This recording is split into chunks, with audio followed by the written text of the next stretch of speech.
Tulfo. Reload. Tutok. Tulfo. Reload. Kargado ng impormasyon, palaban at umaaksyon. Kakampi ng masa. Erwin Tulfo. Sa Tutok. Tulfo. Reload. Tutok. Tulfo. Reload. Dito sa Radyo Pilipinas. 738 AM. Warning, this program is habit forming. Ang programang ito ay rated SPG. Ay magandang umaga po. Lunes 23 ng Setyembre 2019. Good morning. Yung mga kababayan natin na nasa ibayong dagat, magandang umaga, welcome and good morning.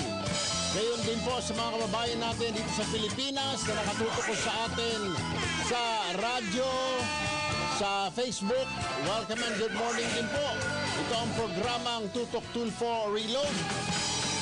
Erwin Tulfo po at your service. Hanggang alas 11:30 po tayo ngayong umaga ng Lunes. Hindi na ho tayo magpapaligoy-ligoy pa dahil marami ho tayong pag-uusapan. Isa na ho riyan itong issue na nangyayari dyan ngayon sa Saudi Arabia sa pagitan ng Saudi Arabia at Iran. Nagpadala na po ng mga sundalo ang United States of America para tumulong. Kung matatandaan po, noong nakaraang linggo, binomba po ang ilang mga oil refinery dyan sa Saudi Arabia ng mga cruise missiles. Kaagad naman pong inamin daw ng mga rebelde ng Yemen. Hindi Amen Yemen. Anyway, pero hindi po naniniwala ang Saudi Arabia at ang Amerika na mga Yemenis ang may kagagawan. Dahil mga rebelde yun, itong mga cruise missile at mga drone pa. Drone na kargado ng mga bomba. Wow, pare, bigat! Aba, edi high-tech talaga. Ang sabi ng Amerika, ang may capability lang doon, ang Iran. Really? Ay, tinanggi naman po ng Iran. Pero hindi po naniniwala ang Amerika at ang Saudi Arabia. Ngayon, nagpadala na po ng maraming tao ngayon doon. Nagbigay naman ng babala ang Iran na tingin nila itong pagdadagdag ng mga sundalo ngayon sa Saudi ay maghinay-hinay ang Amerika dahil gaganti sila. Huwag hindi sila papayag na dadalhin ang giyera sa kanilang lupain, kundi dadalhin nila ang giyera sa Saudi Arabia. Naku, Diyos ko po. Man. Dahil ho dyan, matindi po at masusi pong binabantayan ngayon ng pamahalaan ang sitwasyon dyan sa Saudi Arabia. And dahil din po sa insidente noong nakaraang linggo, inaasahan po na ngayong linggo, tataas ng 250 per liter ang presyo ng gasolina, 175 naman ang presyo ng diesel kada litro. Dahil ho dyan, dahil pinasabog yung ilang refinery ng Saudi Arabia, partikular na yung kumpanya ng Aramco.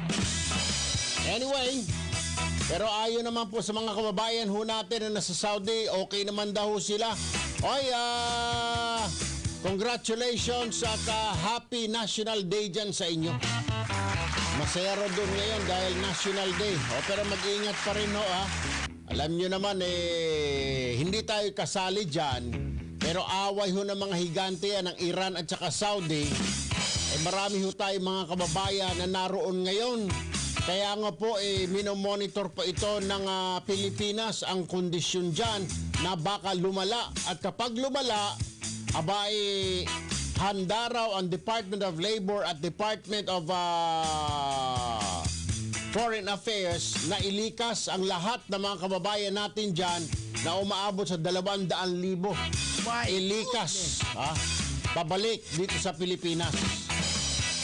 Ito tinatayang ang dagdag presyo sa ngayong linggo. Ang gasolina, 2 pesos and 40 centavos hanggang 2 pesos at 60 centavos. Bukas na pala ito. Sa diesel naman, inaasahan na tataas daw ng 170 hanggang 180 kada litro. Ang kerosene naman, 180 hanggang 190 kada litro. Dahil nga dyan sa pag-atake sa oil refinery sa Saudi. Maging ang ACT-CIS party list ay masusi pong binabantayan ang kalagayan doon ngayon, ang lagay ng peace and order na masyado hong ikang volatile o hindi po steady. Medyo mataas po ngayon. Lahat po ay naka-alert po doon ang mga militar. Kaya nga po, ayon po kay Congressman Eric Yap, kay Congresswoman Nina Taduran, Congresswoman Jocelyn Tulfo, nakabantay po sila ngayon dito po sa mga pangyayari sa Saudi at nakahanda po silang tumulong para mailikas sa mga kababayan natin. Kahapon sabi ni Congressman Yap, kung kinakailangan magpadala ng tao doon para makita na mapauwi ka agad yung mga kababayan natin. Lalong-lalo na sa mga halfway house, yung mga tumakas sa kanilang mga amo. Bakit hindi na lang daw unahin muna yon na pauwiin? Dahil talagang ayaw naman na nila at gusto na nilang umuwi sa ating bayan. Mamaya ho yan, pag-uusapan natin. Isa pa hong pag-uusapan natin bayan, ito hong hazing na naganap last week dyan sa PMA, Philippine Military Academy sa Baguio. Goodness. Kung saan isa pong plebo o isang first year student ang namatay sa bugbog. Meron na raw hong 3 suspect. Pero ang nakapagtataka, hindi malaman kung paano binugbog dahil yung lugar kung saan siya binugbog, yung CCTV raw ay sira. My goodness. Kayo talaga. Lumang tugtugin na yan. Utuin nyo ng mga lelo nyong panot. Huwag kami mga ulul. Sasabihin ninyong sira ang CCTV. O baka sinira. Ay, ganun na nga yun. Baka sinira ninyo. Doon naman sa mga opisyalis ng PMA, akala ko ba itinuturo nyo dyan yung attention to details? Ay, hindi ba? Yung mga tulad ng mga CCTV na yan, dapat gumagana yan? O bakit suddenly ngayon sasabihin ninyong hindi nyo alam na hindi gumagana? Katarantaduhan. Come on, man. Sus Maria, sige PNP, imbestigahan ninyo yan. Kailangan matuldukan na yung katarantaduhan dyan.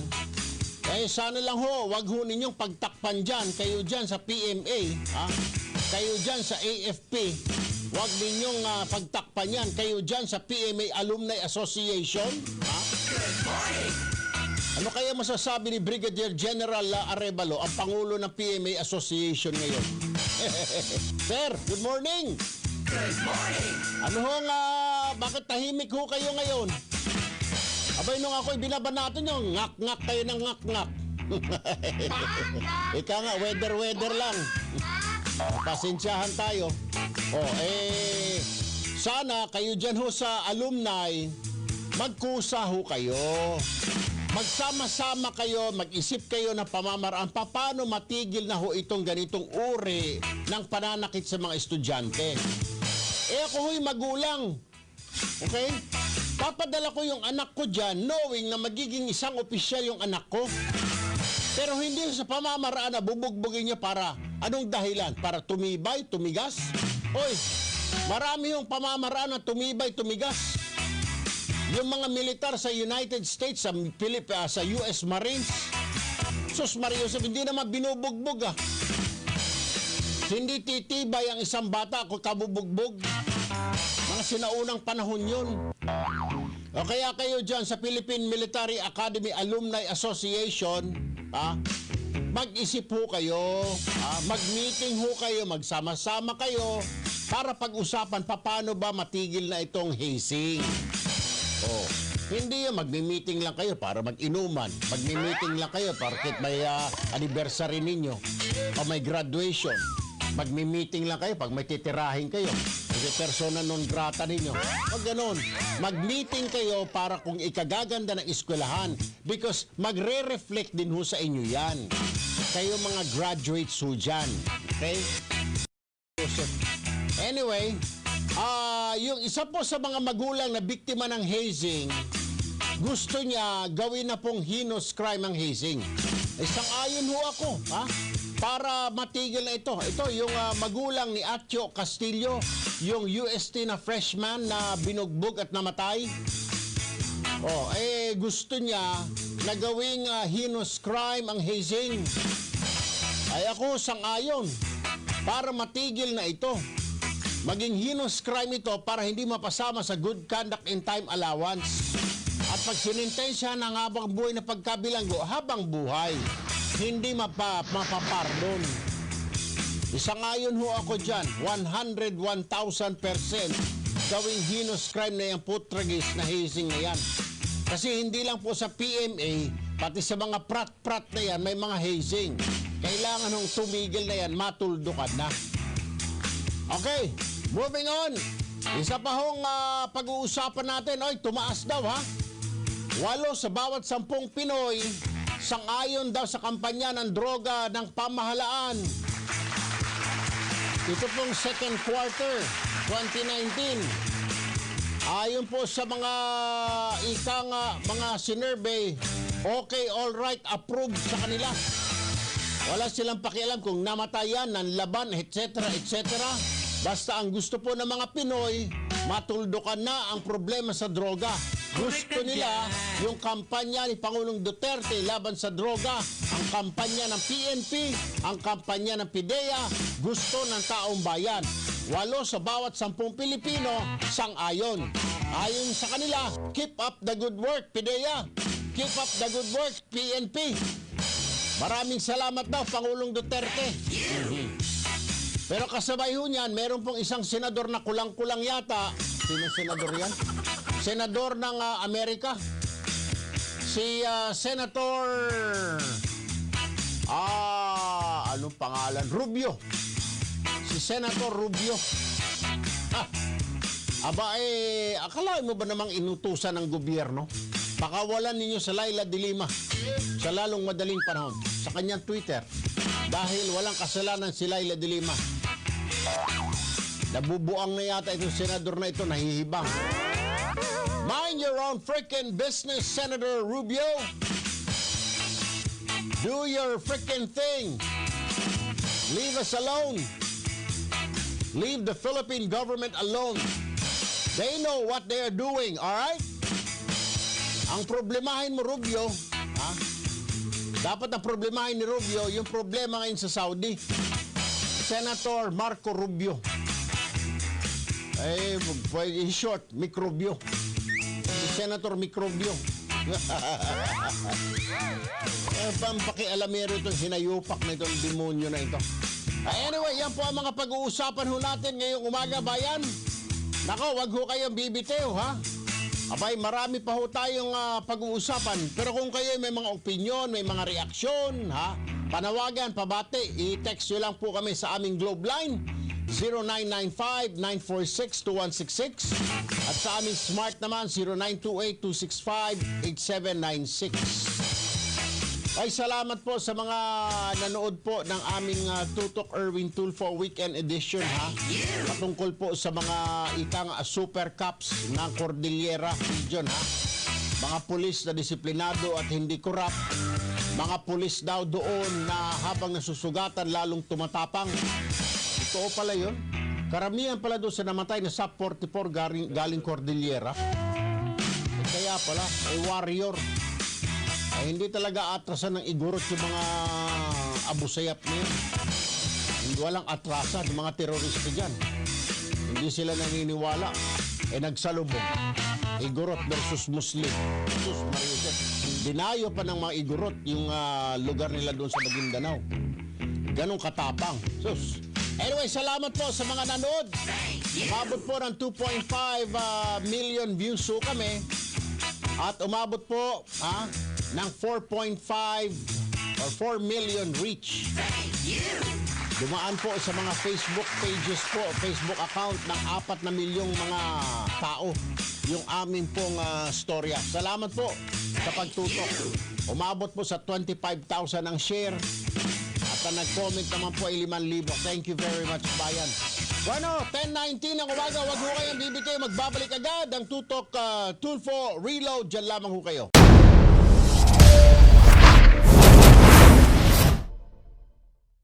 Alright, tuloy-tuloy tayo, bayan. Alas 10:23 ng umaga.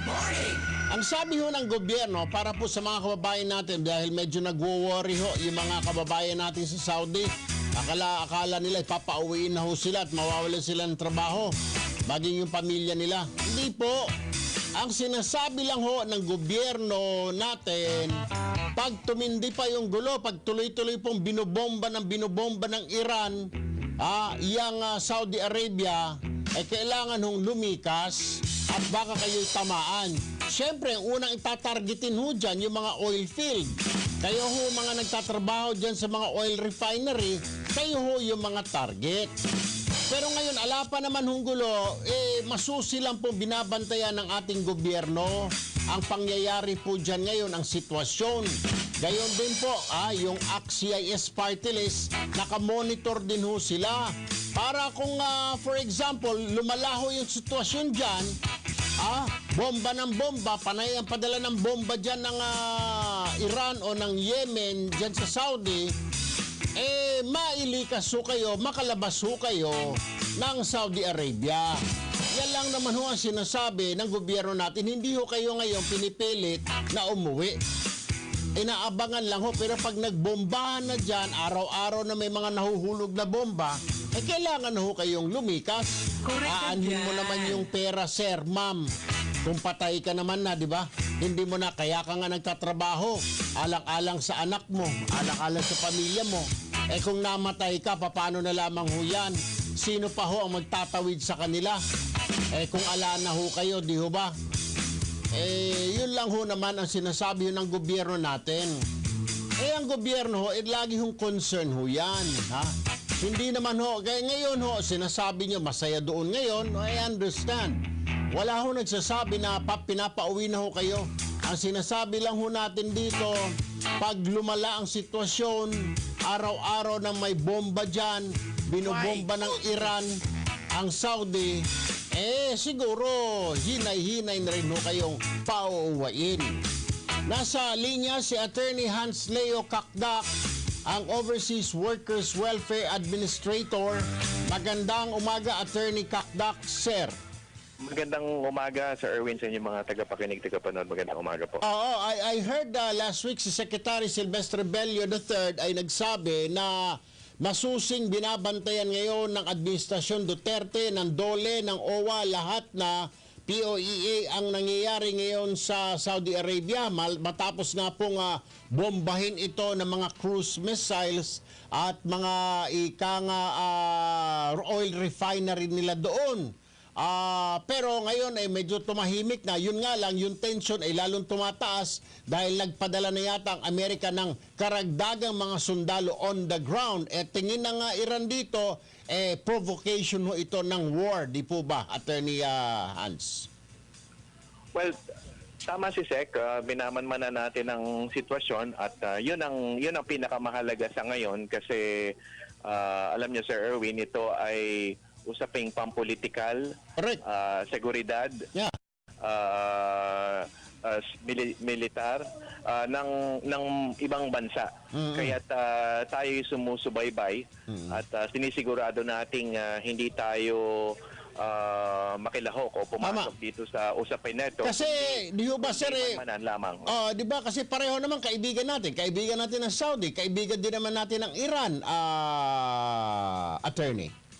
Yes po, tama po yun. Kaya tayo ay naniniguro lamang na yung ating mga OFWs ay nasa mabuting kalagayan. At saka hindi sila madamay sa mga pambobomba ho dyan. Siyempre, alam niyo naman ho, yung mga missiles na yan, to whom it may concern ho yan, di ho ba? Talagang pag tumama, pag nandiyan ka at the wrong time, at the wrong place, talagang pasensya. Kaya nga, before that happens, sabi ko nga ho, dahil nagwo-worry itong ilang kababayan natin na baka pauwiin daw, hindi pa tapos ang contract nila or nagwo-worry sila, ano papakain sa pamilya. Sabi ko naman, hindi naman kayo papauwiin ng gobyerno kung hindi pa malala na at saka voluntary ang pag-uwi. Tama, Attorney Hans? Tama po yun, sir. Hindi pa ngayon ang panahon para sabihin na kailangan mag-uwian. Ito ay panahon na pag-iingat, pagpatuloy ng kalidad na serbisyo ng ating mga mahal na OFWs kasi sa huli yan naman ang mananaig. Kilala mga OFWs sa kanilang mataas na kalidad ng serbisyo, loyalty, getting out of their own way to serve their respective employers. At dito tayo napapamahal. Kaya't hindi tayo pumapanig sa sino mang kumbaga partido sa isang napaka importanteng usapin katulad nito. Kaya't basta't sa atin yung kalidad ng serbisyo natin, patuloy ang serbisyo ng ating mga mahal na OFWs. At yun ang sa huli, yun ang magtatagumpay dahil yun ang kumbaga magbibigay sa kanila ng proteksyon. Poproteksyonan sila mismo ng kanilang mga employer at yung bansang kanilang kinalalagyan. Sir, last question. May mga nagtatanong sa akin kahapon pa sa Facebook. Paano daw, I think isa siya doon sa mga nasa halfway house ngayon, yung mga ika nga na tumakas sa kanyang amo dahil malupit. Pwede na po bang umpisan? Siguro pwede naman sigurong hinga na ito ng ikama sa Saudi para at magamit, sabihin natin na pwede bang mabigyan na ng ikama kasi alam naman natin problema ng mga kababayan natin, ikama, hindi kagad mabigyan, baka pwedeng mabigyan at mapauwi na sila, paunahin na sila, attorney. Timing ang tanong ninyo, Sir Erwin, kasi nandito ako ngayon sa airport kasama si Sec Bello at si Sec Bello ay nagpasinaya ng salubong ng higit kumulang 100 na umuwi mula sa ating shelter sa Riyadh. Kaya patuloy itong ating sinasagawa. Of course, si Sec, nung kami galing sa Saudi a month ago, ay nag-uwi rin ng mga higit 100 mula sa shelter. Kaya patuloy lang ang ating effort. Tuloy-tuloy lang ito, Sir Erwin. Siguro talaga hindi maiwasan na mayroong pangkasalukuyan na may mga problema at agam-agam. Patuloy lang ang pagtulong natin sa mga ating mga OFWs na nangangailangan. Alright. Attorney Hans Leo Kakdak, sir, maraming salamat po. Magandang umaga. Mabuhay po kayo dyan sa OWA, sir.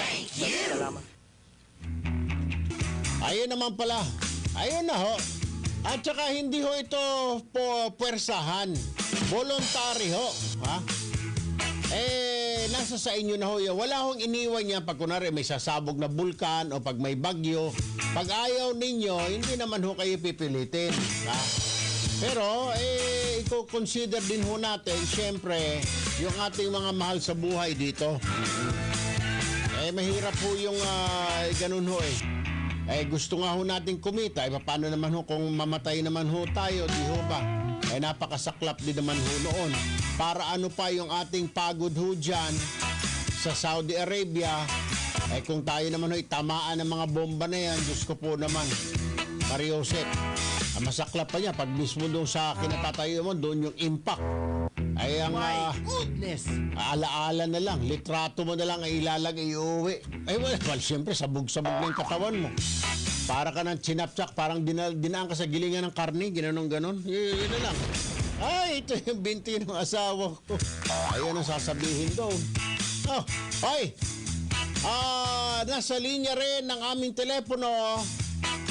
Itong party list na itong ACT-CIS, Anti-Crime and Terrorism to Community Involvement and Support, na mahal po ng mga OFW natin. Nasa linya po si Congresswoman Ninya Taduran. Magandang umaga, Congresswoman Taduran, ma'am. Naku, magandang umaga po sa inyo, Boss Erwin Tulfo, at magandang umaga po sa ating mga tagapakinig. Ma'am, I heard na kahapon, kausap ko si Kong Eric Yap, na minomonitor daw ninyong tatlo, kasama si Congresswoman Jocelyn Tulfo, yung mga pangyayari ngayon dyan sa Saudi at lubha pong concern ho kayo and willing naman daw tumulong kung kinakailangan na magpadala ng ayuda ang ACT-CIS, magpapadala po yata ng ayuda. So for now, talaga raw hong binabantayan nyo ito, Kong? Opo, kasi alam mo naman na ang ating gobyerno through DOON ay kailangan magkaroon talaga ng closely monitoring sa sitwasyon natin sa Saudi Arabia at nakanda nga po ang ACT-CIS party list na tumugon din dyan. Bagamat alam mo nakakaalarma talaga yung pangyayari at yung umiigting na tensyon dahil nga po sa nangyaring drone attack sa oil facilities sa Saudi Arabia, kailangan din maging handa po yung ating pamahalaan doon sa repatriation, evacuation ng ating mga OFWs kasi unang-una po ano bang uri ng assistance ang dapat na ipagkaloob ng ating pamahalaan sa maapektuhan. Kailangan kasi Boss Erwin yung long-term plan, 'di ba? Nakasakaling lumala nga po ang sitwasyon dyan sa Saudi Arabia. Tulad ng mga nangyari po dati, di ba, sa mga Libya na yan, Iraq na yan, na-evacuate naman ho yung mga kababayan ho natin. Yung nga lang kasi ang problema, ma'am, yung transport. Sa dami ho ng kababayan natin, Saudi ang pinakamarami ho yata.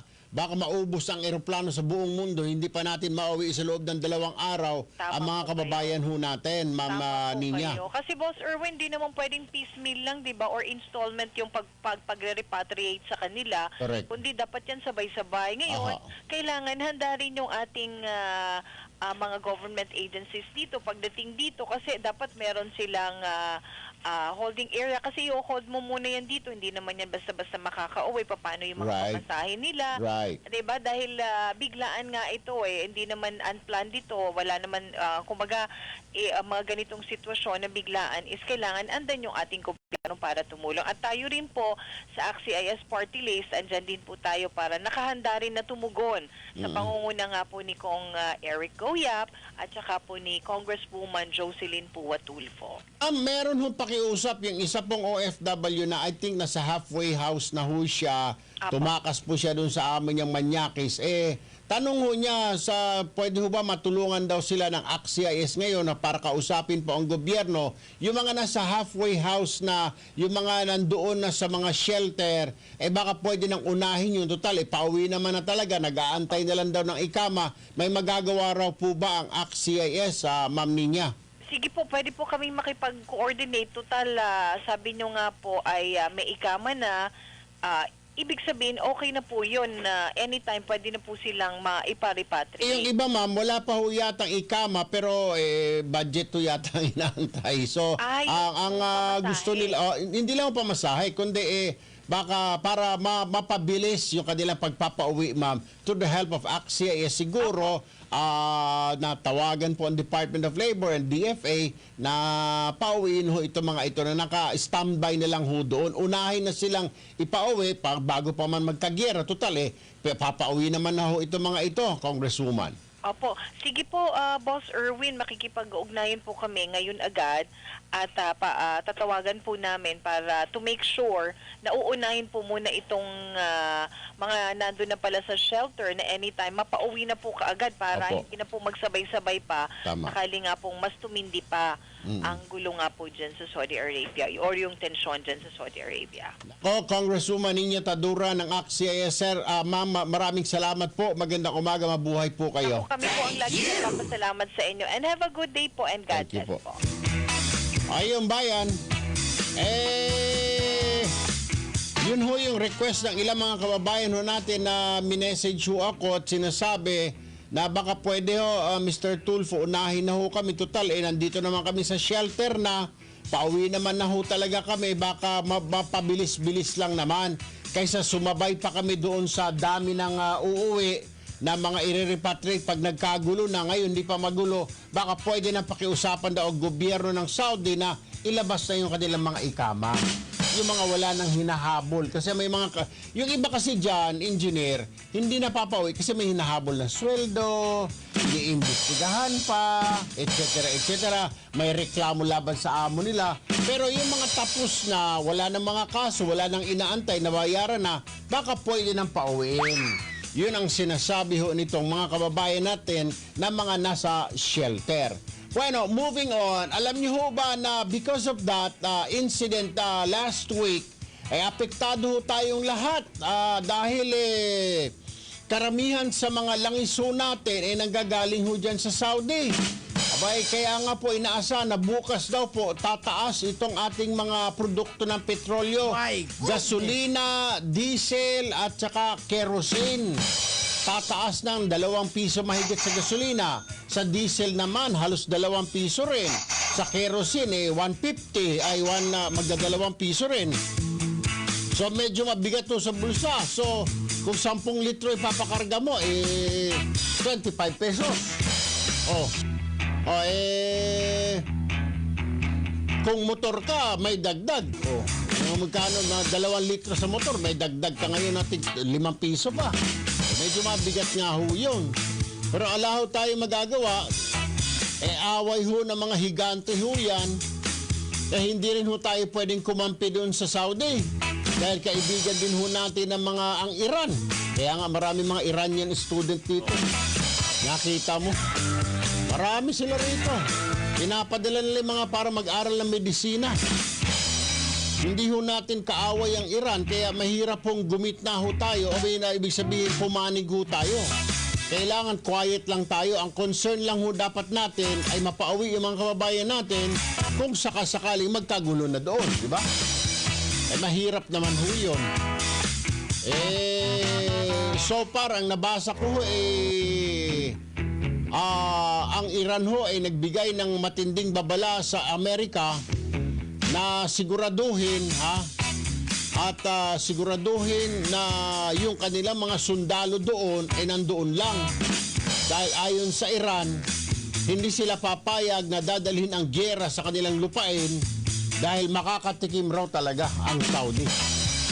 Nasa linya si Secretary Francisco Acosta ng Commission of Filipino Overseas. Magandang umaga, Secretary Acosta, sir. Good morning po, Sir Erwin. Opo. Kaya kami natawag ay siguro ho may mga meeting na ho kayo, coordination, cooperation with other agencies such as DOLE and DFA kung sakasakaling lumala itong problema sa Saudi Arabia, Secretary Acosta, sir. Sa Saudi po, unfortunately po, hindi po ako kasali po dyan. Oh. Ang nakatutok po dyan yung Foreign Affairs at saka DOLE. At saka ibang... I understand, sir. So, mga concerns ho ninyo yung mga immigrants ho natin, ano po? Opo. Sige po. Medyo nalingat lang ho yung aming kababayan. But then again, gayon pa man, sir, siguro maganda ho talaga, bantayan na rin ho siguro para lahat ho tayo nakafocus ho dyan at madali silang, would you agree na pag nagkagulo ho, pauwiin na lang ho ito mga kababayan natin, sir?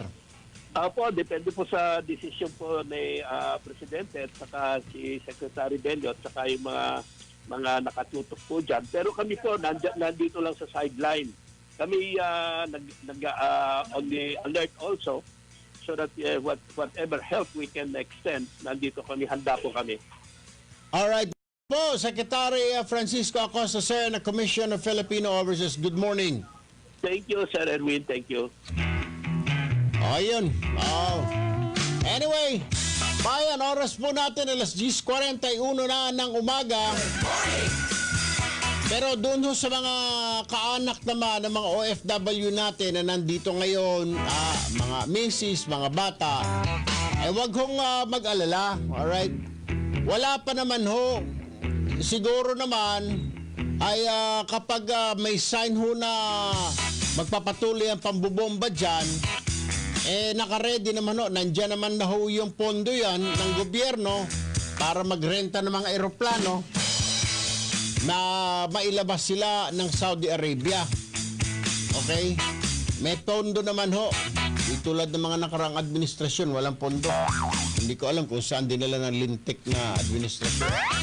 Bueno, oras po natin, alas 10:42 sa ating pong pagbabalik. Pag-uusapan natin itong nangyaring hazing. Pagkamatay po ng isang estudyante na ang kasalanan lang ng estudyante gustong magsilbi sa bayan. Balita ko, ayaw pa ng nanay niya payagan. Ayaw, siyempre, nanay, di ba? Ang sakit ho noon, pagbalik mo nakakahor na yung bata. Nung yung unang araw, yakap-yakap pa ng nanay sa Baguio. Kailan ang bakasyon mo, anak? Siguro sa summer po, pero 1 linggo lang. Wala na. Umuwi ng maaga ang kanyang anak. Pero nakalagay na sa kahon.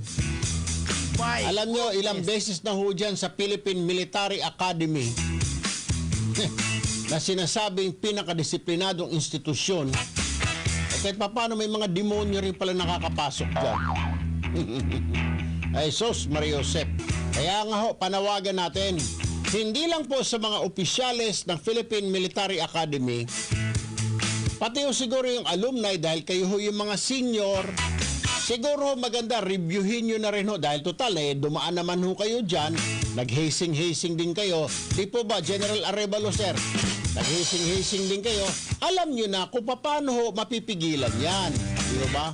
Wag lang yung pag nag-meeting kayo, anniversary, mga parada, prosesyon, graduation, at kung meron kayong idideklarang persona non grata, mag-meeting kayo, magpulong-pulong kayo para doon kung anong magandang gawin para maiwasan na ito. Hindi yung magpupulong kayo, magpipirmahan kayo para ipersona non grata ang ilang mga kababayan natin dyan. Wag ganon. Mag-meeting kayo para gumayos yung eskwelahan ninyo, gumanda naman ang imahe, ha? Kaya magsumikap kayo, hindi yung tera kayo ng tera, ngak-ngak kayo ng ngak-ngak, ha? Tera, sige, persona non grata dito, persona non grata doon, huwag ninyong ibalik sa radyo yan, huwag ninyong ibalik sa TV, tira kayo ng tira, ang tawag yan gaba. 10:44 ng umaga, dyan lamang ho kayo bayan.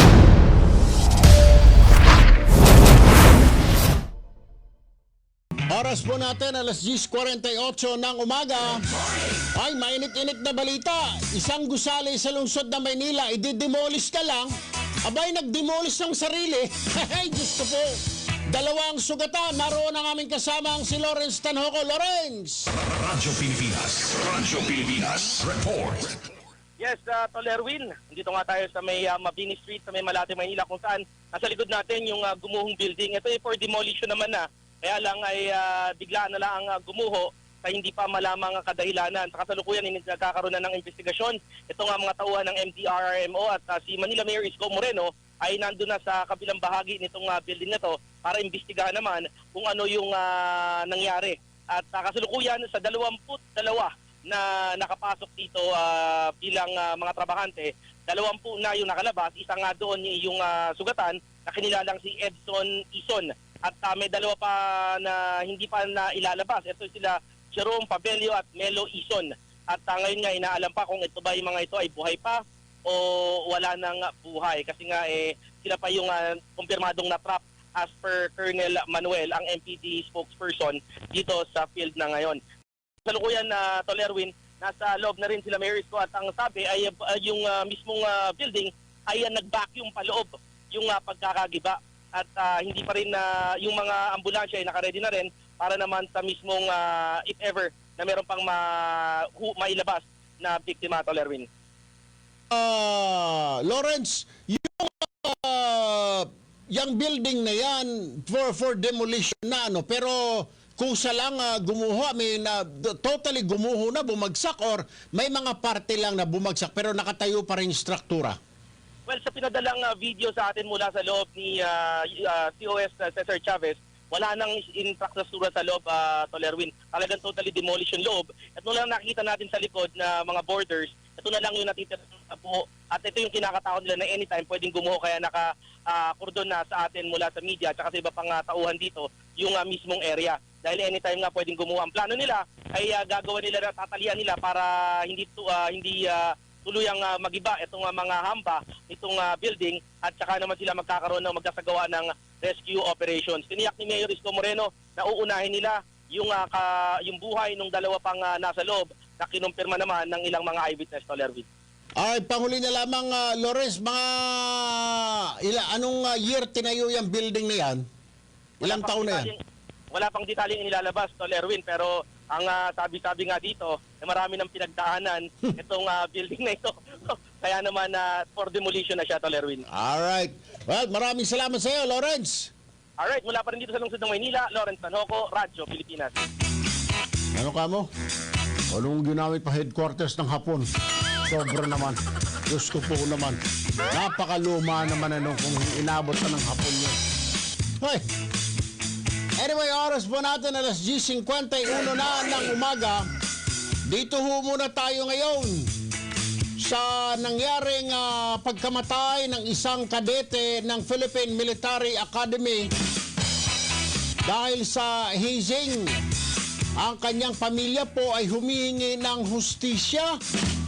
Sana raw po ay mabigyan ng hustisya hindi po ma-whitewash, dapat mapanagot ang mga dapat may kasalanan at hindi itago ng academy. Nasa linya po ng aming telepono ang aming pong provincial senior correspondent, si Kokoy Medina. Kokoy! Radyo Pilipinas, report. Nanawagan ngayon ng hustisya ang pamilya ni Cadet 4th Class Darwin B. Dormitorio na magiging patas at mabilis ang pagsuba ng kanyang kaso. Ayon kay Joy Dioso, auntie ni Darwin na siyang nagpalaki sa biktima, na si Darwin ay mabait at hindi mahilig sa barkada. At ito ay palagi lang nasa bahay kung wala kaklase at hindi lakatsero.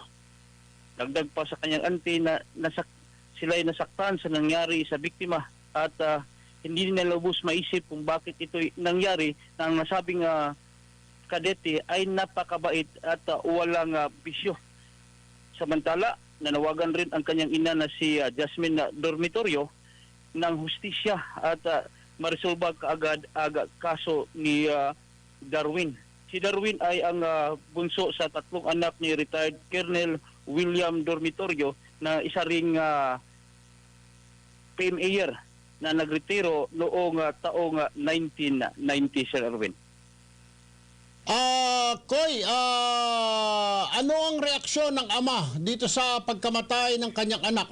Siyempre, nagngingit-ngit ito at nagagalit, o tanggap niya yun na may ganun talaga, may hazing sa academy? So, tanggap niya, Sir Erwin, dahil siya rin po ay isang akademyan at siya nanawagan na makamta nila aga hustisya at para hindi na maulit pa ang nangyari sa kanyang anak. Alright, maraming salamat, Kokoy. So, Sir Erwin, si Darwin Dormitorio ay ililibing ngayong araw ng Miyerkules sa May Oro Garden dito po sa Cagayan de Oro. So yan po ang ating mga balita na nakalap dito sa May Cosmopolitan. Kokoy Medina, Radyo Pilipinas. Bunsong anak. My goodness! Anak ng, kaya pala. Kaya halos ayaw payagan ng nanay niya dahil bunso. Tapos yun, nandyan lang sa bahay, parang mamas boy. Pumasok ng academy. Sinunod yung gusto ng ama. Mag-TMA ka, anak, kagaya ko. Sumunod. Little did they know, napapatayin lang pala ng mga barumbado na kadete doon sa loob ng academy. Sus Maria Joseph. Little did they know na uuwi si Dormitorio nasa kahon na.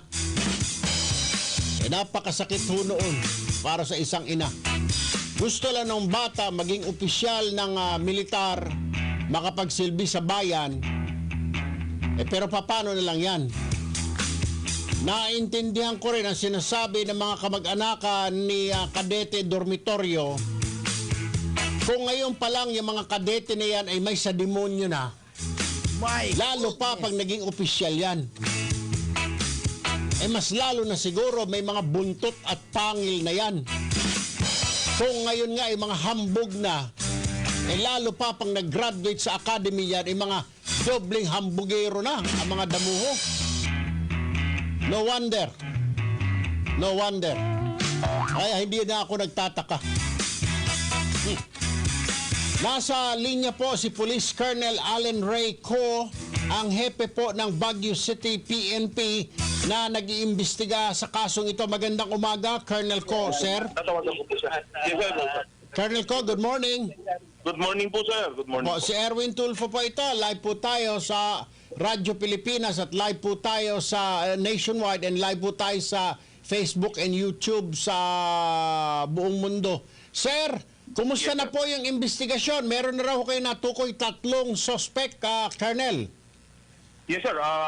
As of now, of course, first of all, I would like to comment po yung leadership ng Philippine Military Academy at Lieutenant General Evangelista, Sir Evangelista, na if not for the full cooperation po na binibigay nila and assistance actually, ay hindi po ganito kabilis at exhaustive ang ating nagagawa pong investigasyon. Having said that, we've already identified yung una pong dating 3 persons of interest are now considered as suspects. And along the course of the investigation po, we have received new information. So sa ngayon po ay meron po tayong kino-consider naman na 2 bago po na persons of interest. Aha. So, pag sinabi yun ninyo persons of interest, kasama rin sila or sabit sila dito sa paghihasing dito kay Cadet 4th Class Dormitoryo, sir? Possibly po sir. Kaya nga po persons of interest pa lang sila. They could have possibly na they could have participated directly or indirectly dun po sa nangyari kay Cadet 4th Class Dormitoryo. Nagbigay na po ba ang mga suspect na ito ng kanilang mga pahayag na I'm sure siyempre itatanggi ho nila, sir? Normally sir, we do not get, of course, alam niyo naman po yan, we don't normally get or interview or get the statement of the possible suspects. Ang inaano lang po natin ang witnesses. Now, kung sila po, mas malamang po, they will only use na lang yung kanila pong bibigyan ng statement in their defense. If it will proceed po na mapapailan po sila ng kaso. Pero we do normally interview or get statements from the suspect. Alam naman po natin yan. But if they want to give their statement to us, assisted by a counsel, we will receive po yung statement nila. Sinasabi po sa mga periodiko nung mga nagdaang araw, mga third class daw ho ito. When you say third class sa academy, sir, kasi alam lang ho ng mga kababayan sibilyan, first year, second year, third year, fourth year. When you say third class ho ba, second class, ano po ba ito mga ito? Baliktad po sa numbering, di ba? Pero ganun din po yun. Meron silang first, second, third, and fourth year. Pero yung unang pasok po doon, mag-i-start ka sa fourth class. Fourth class. The highest class kasi is the first class. First class. Pabaliktad po yan, inverse, ay ang fourth class po actually, yun ang first year cadet. Aha. Ang third, so as you progress, ay tataas po yung ranggo mo, magiging third class ka, yun naman po ang second year. Aha. Pag second class ka, third year, and pag first class ka, yun ang fourth year, yun po yung mga graduating cadet. So, sino, may mga nabanggit ito, third class po ba yung sabit ngayon dito sa hazing or second class? Yun po, kagaya ng sinabi nga ng ating PMA superintendent na iniwalay na po nila, ang suspects po natin ngayon, ang main suspects po natin ngayon, 2 third class cadets or second year, kumbaga sa college po. Second year college? Abay, mga loko-loko ano? Pag second year pala ang malalaki ng ulo. Sus Mariusep. Isa pong first class or yung fourth year college student. Nako, Diyos ko po. Sir, isa pa ho, hindi raw gumagana ang CCTV. Totoo ba ito na nakalap ko, sira daw CCTV. Kinitignan ng mga investigador natin kasi doon sa pinangyarihan, meron daw CCTV pero sira daw. O sira ba o sinira, sir? Yes, sir. We are already asking for the report from the PMA, yung pong regarding sa status ng CCTV, specifically nung pong date na ino-consider natin. Ito pong mga days na kung saan may nangyari. So, initially, ang na-receive po nating information ay nag-malfunction po yung CCTV during that time. So, hinihingi po namin yung report nila, official report nila regarding this, ano po.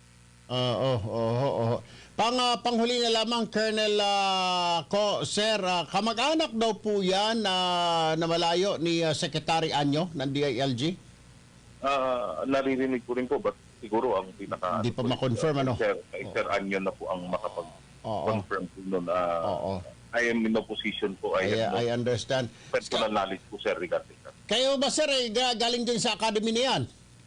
Sa PNPA po ako, sir. PNPA, Philippine National Police Academy. Ay, dako. Anyway, sir, so malapit na matapos itong investigasyon na ito, sir?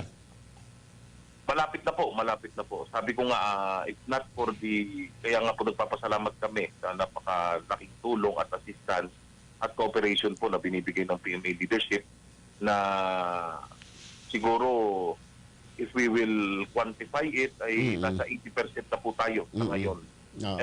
Kung hindi po sa tulong nila, baka nasa 10 or 20% pa lang po tayo. So, I would like to comment po and to show our appreciation po doon sa leadership ng PMA, of course, doon sa PMA Superintendent kay Sir Evangelista, na full access po ang binigay sa amin sa personnel or cadets that we need to talk to, or we need to talk to at places that we need to go to, ay binigay po nila lahat. So, hopefully, we will be able to perform yung pong aming commitment that this will be the very impartial po na investigation which will serve justice or will give justice to all concerned po. Alright.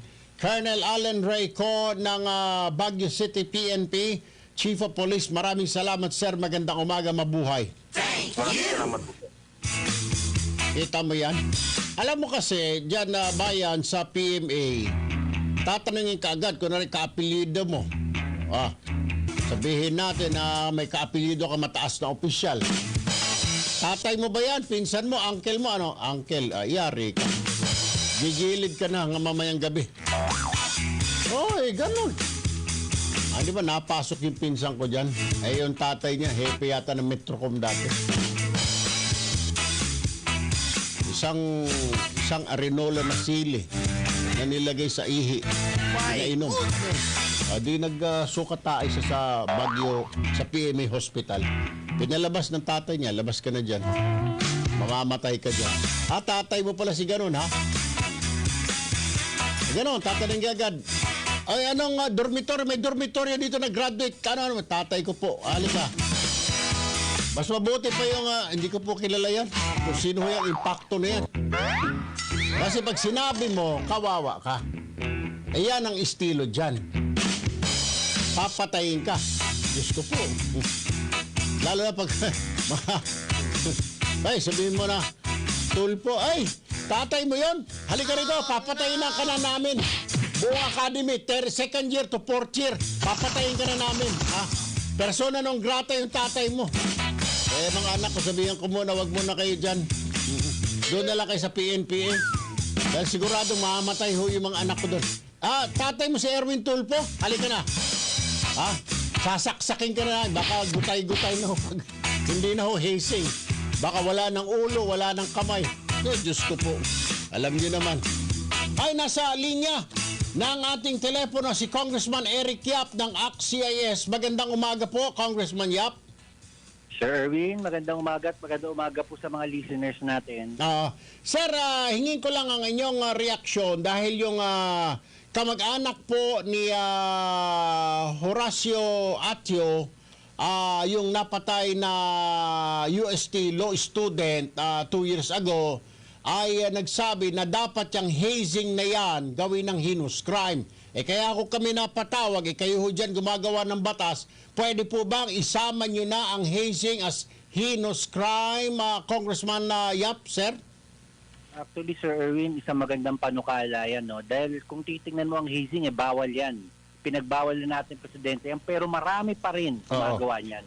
Siguro panahon na po para gawin heinous crime to, para magkaroon po ng takot yung mga taong may involved dito sa hazing.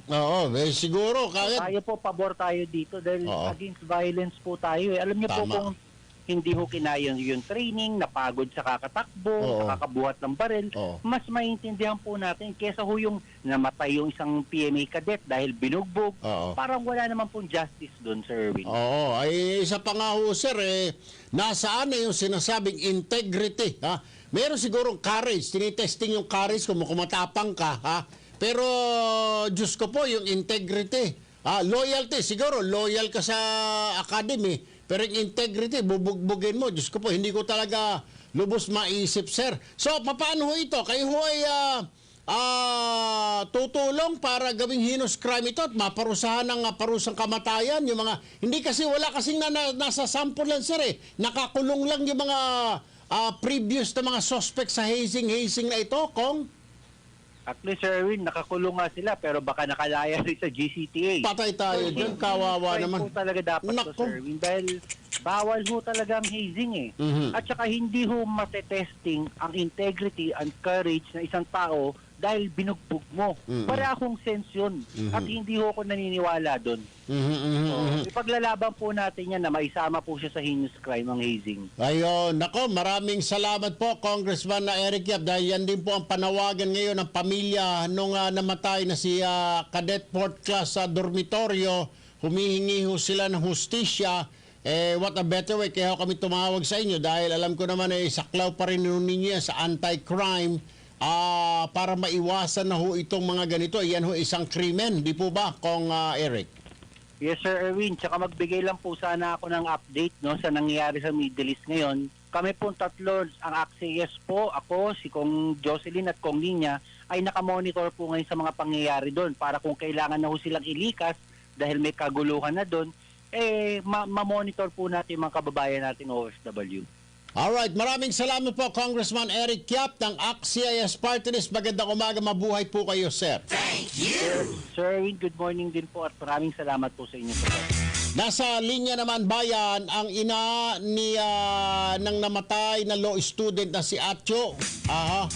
Si Ma'am Carmina Castillo. Magandang umaga po, Ma'am Carmina. Magandang umaga po, Sir Tulfo. Opo, live po tayo sa Radyo Pilipinas Nationwide, ma'am, and live po tayo sa Facebook and YouTube worldwide. I heard, ma'am, na gusto po ninyong isama as heinous crime itong hazing, Ma'am Carmina. Opo, sana po. Kasi po, pakiramdam ko kasi parang ang dinidisregard ng mga tao yung bagong batas natin na anti-hazing law na inamyendahan na po, hindi po ba?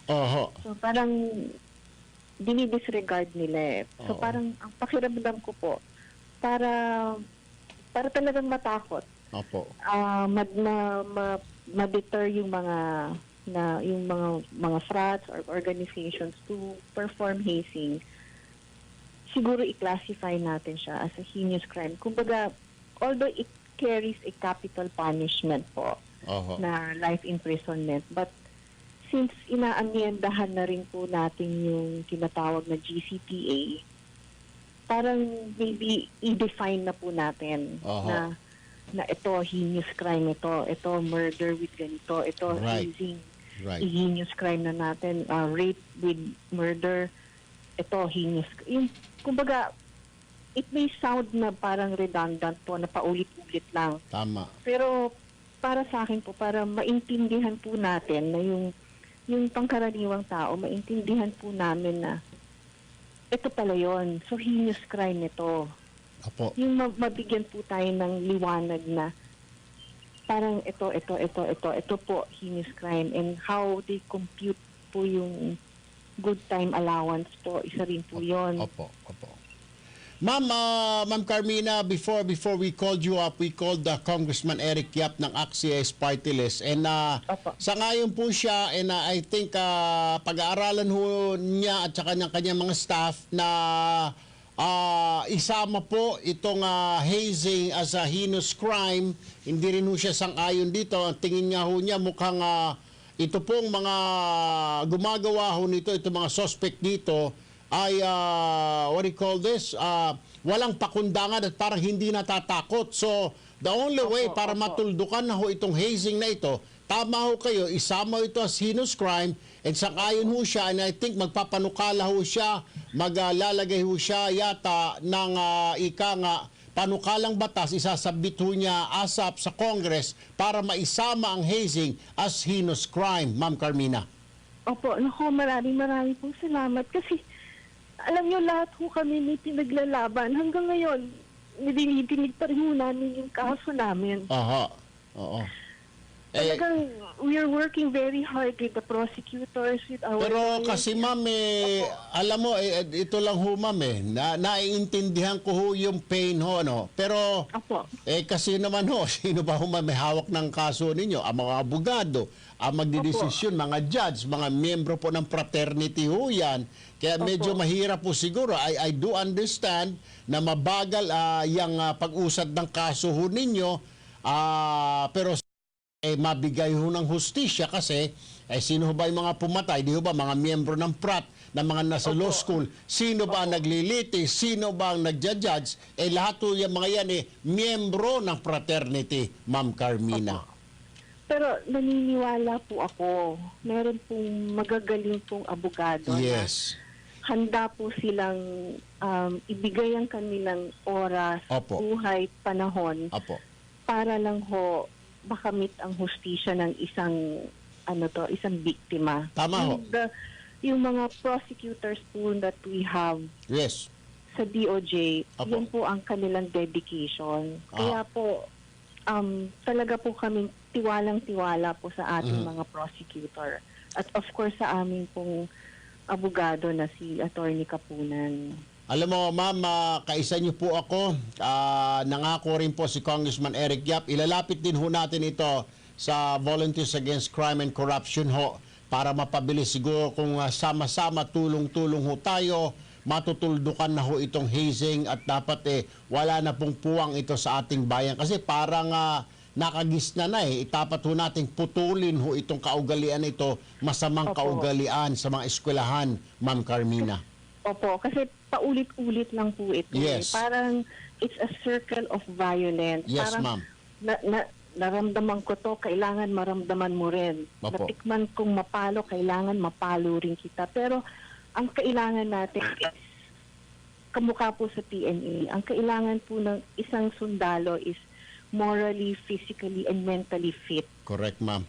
to be able to defend our country. Tama ho, Pero ma'am. kung isa-subject mo siya sa ganitong paraan, mababawasan po ang kanyang moralidad, maapektuhan po yung kanyang mentalidad. So ang kailangan po ng isang sundalo is to be morally, physically, and mentally fit. Opo, opo.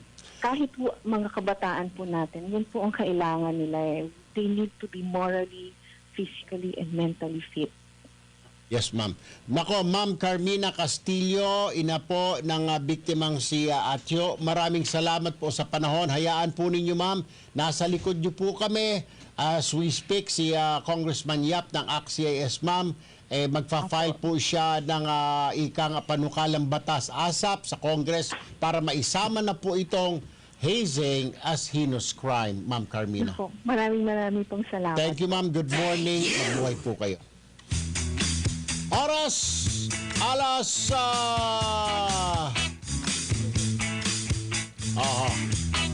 ay, okay. Nasa linya na ng aming telepono si Ginoong Dexter Dormitorio, ang kapatid po ng namatay na kadete na si Darwin. Magandang umaga, Sir Dexter. Good morning, sir. Kayo ho ba yung sinundan o kayo yung panganay sa tatlong magkakapatid, Sir Dexter? Ako po yung panganay. Panganay ho. Militar ho ba kayo o civilian, sir? Civilian ho. Civilian.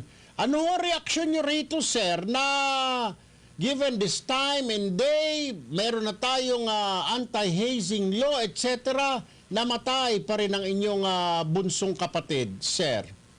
Sa totoo lang po, kami labis na nasasaktan. Saka parang hindi po talaga kami makapaniwala na kahit nga may mga ganun ang na-implement, saka alam mo yun, yun nga, sa akala ng tatay ko, nag-change na yung culture. Opo. Yung mga ganung bagay, wala na. Based din sa feedback sa kanya nung ibang mga nakausap niya. Akala niya wala na talagang hazing sa PMA or kung meron man, yung lang din, more on physical exercises. Hindi niya akalain na hindi namin nakalain lahat na mabubugbog pala yung kapatid ko doon ng halos araw-araw. Bakit ho, sir? Anong balita ninyo? Bakit ika nga pinagkaisahan? Bakit nakursunadahan ang kapatid ninyo na bugbugin, Sir Dexter? Ito lang naman po ay speculation, observation lang namin ng tatay ko. Opo. Hindi ko lang po sigurado. Pero nung time na nasa Beast Barracks pa yung kapatid ko, opo, yung reklamo ng mga kadete, parati gutom sila. Oho. So part naman po talaga ng training yun. So yung nakatanggap ng text yung tatay ko galing doon sa tactical officer about doon sa incorporation nila. nakuha na retain ng tatay ko, na retrieve ng tatay ko yung number. May time na marami ulit reklamo based dun sa groups ng parents. Tsaka nag-message mismo yung kapatid ko na problema lang talaga nila dun, gutom, kaya yung training. So nag-take initiative yung tatay ko na sabi niya na your plebs are always nagugutom sila. So sabi niya, better feed them. I suggest you feed them. Yan yung sinabi niya. And then second time is nung meron isang kadete na kasabay ng kapatid kong kumuha ng nag-apply sa PMA na magre-resign sana. So medyo nagsabi yung nanay sa tatay ko kung anong gagawin para nag-consult ko anong gagawin. So yung tatay ko nang hinayang dun sa bata, sinag-text ulit siya dun sa tactical officer na, Sir, si Cadet Navarro gustong mag-resign. Sinabi niya lang, sayang. So, yun lang po yun. So, possibly, dahil baka lang hindi nagustuhan nung nandun yung naka-receive yung So, baka ganun. Napag-initan yung kapatid mo dahil doon sa tatay ho ninyo. Posible ho. Yes. And then, sir, alam nyo naman po na rebel soldier yung tatay ko. Kasama siya nung RAM. So baka isa din po yun. Hindi lang po namin masiguro yun. Ano lang po namin yun. Isa lang yun sa angle na tinitingnan namin. Sir, yung PMA po ba nakipag-ugnayan na ho sa inyo? Tumawag na ba? O may komunikasyon na? Humingi na ba ng paumanhin? Nagbigay ng assurance na imbestigahan ho nila ito? Okay po.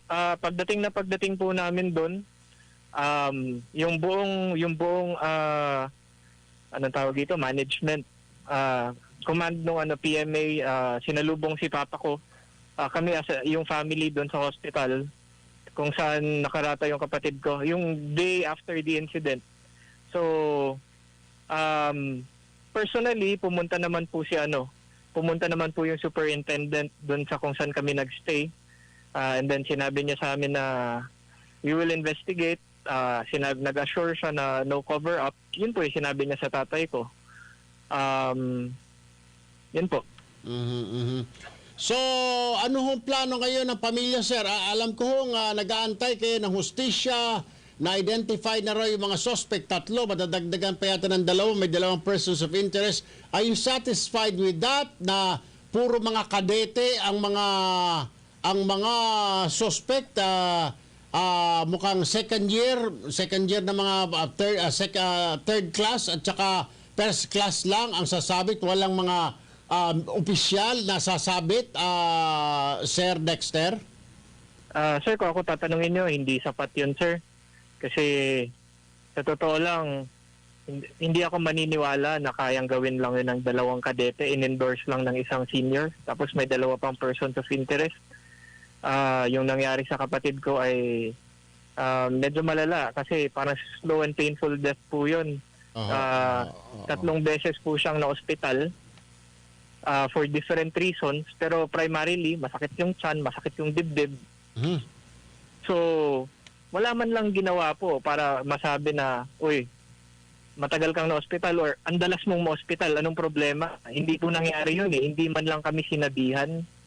So, hindi ko po alam kung saan yung may negligence, yung hospital ba or yung sa officers mismo kung may pakialam ba sila dun sa kadete nila or dina-downplay nila porket na hospital, baka sinabi arte lang yan o kung ano man po.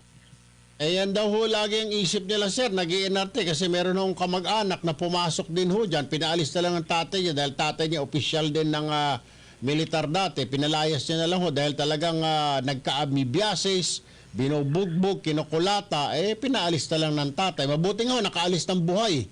Ngayon, awa ng Diyos, piloto na. Opo, tsaka ang napansin ko lang po, hindi naman po adept at handling complicated medical problems yung infirmary nila, sir. Infirmary nga lang, so tingin ko, basic medical care lang yung kayang ibigay nun. So, alam niyo po yun, siguro kung madalas na, tingin ko kailangan na sana nila, dinala na lang nila sa Viluna, binaba nila sa Viluna o kung ano man. Kasi may maraming, kung hindi man nila ilabas yan sa ibang private hospitals or public hospitals within the vicinity, at least yung Viluna, mas advanced yung, meron silang gamit dun. marami namang kadete dito sa batch ng kapatid ko na narinig namin at dinala po sa Viluna. So bakit yung kapatid ko po hindi nasama doon porket puro pasayo nakuha niya tsaka masakit lang yun. Kasi siguro sir, baka pakiramdam ng tactical officer ng PMA, nangingilam ho ang tatay ninyo, nangingilam ang pamilya ho ninyo. Kaya siguro ganon, sir. Siguro nga po, sir. Oo. Sir, panguli na lamang, ano ho panawagan ninyo sa Philippine Military Academy, sir? Panawagan ko lang, sir, sana ma-retrieve yung CCTV footage. Nako, sir, sira nga raw ho, sir, sinira ho yata. Ay, Diyos ko po naman. Kaya nga ako, ang hindi ko nga ho maintindihan, hindi ho ba sa academy, alam natin, na pay attention to detail ang tinuturo nila dyan. Tapos ganun, sira yung CCTV. Hindi ako naniniwala, sir. Baka sinira. Mas malaki ang posibilidad na sinira, Sir Dexter. Ang sabi kasi nila, sir, na-reset daw to 2012 yung date. So, ibig sabihin, na-delete yung laman, di ba? Parang na-refresh.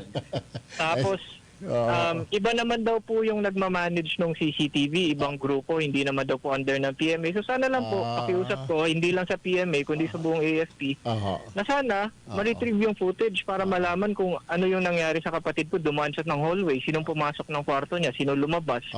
Yung mga ganong bagay po. Tsaka pakiusap ko lang po, sana po, mag-hold through sila doon sa binitawan nilang salita sa tatay ko. Na sana... Inaasahan niyo pa ba, sir, sinasabing integrity?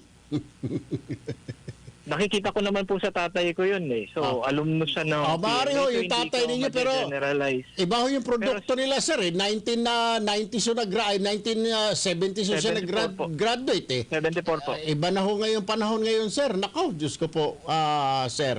Anyway, ilalapit ho ba ninyo itong kaso nito at willing din ho yata tumulong ang ACT-CIS party list, sir, pagdating sa issue na ito?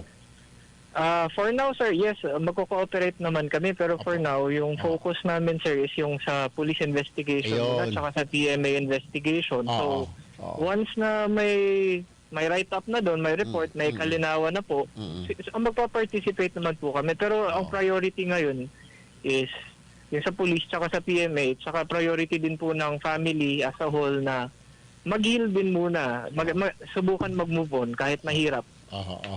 Ang problema dito, sir, baka mga kadete lang lahat ang mapaparusahan kasi sana naman may mapasama dito ng mga opisyal na mismo ng PMA, kagaya ho niyan. Siguro, wala ho ako maisip din na dahilan.